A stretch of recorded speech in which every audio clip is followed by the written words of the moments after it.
contento Fabio? Benvenuto Renato finalmente.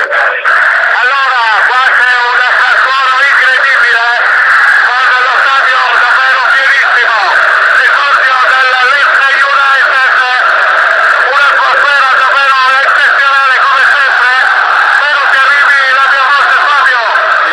Sì, arriva la tua voce Renato, ma è parecchio a fatica perché c'è davvero un gran frastuono dietro, si sente tantissimo il tifo.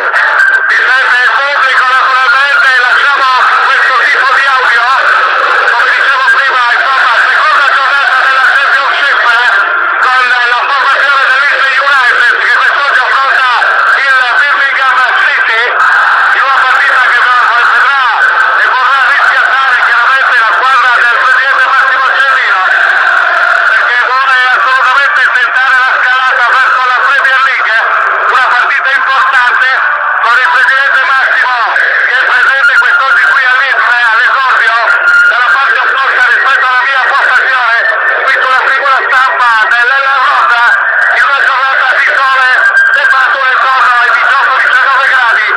In questo momento le due formazioni stanno effettuando le operazioni di riscaldamento, naturalmente c'è il sottofondo lindo del Leeds, eccolo sentirai caro Fabio Pina, sentiamolo insieme.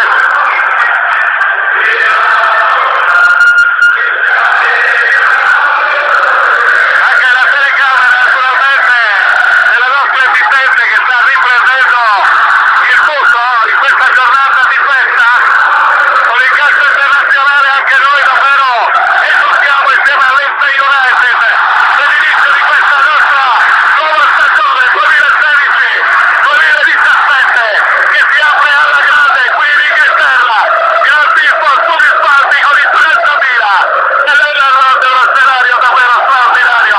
Ve lo posso garantire, avete il possibile ascolto di radiostadios.it.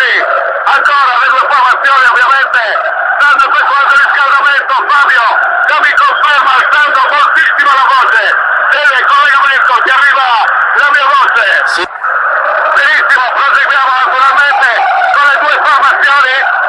Il Leeds scende in campo con Green in porta, quindi col numero 2 Eiling, col numero 3 Barbara capitano, col numero 5 Buckley, col numero 6 Foot, col numero 10 Anton. It's Hernandez. He's a magician. He's just conjured up another trick.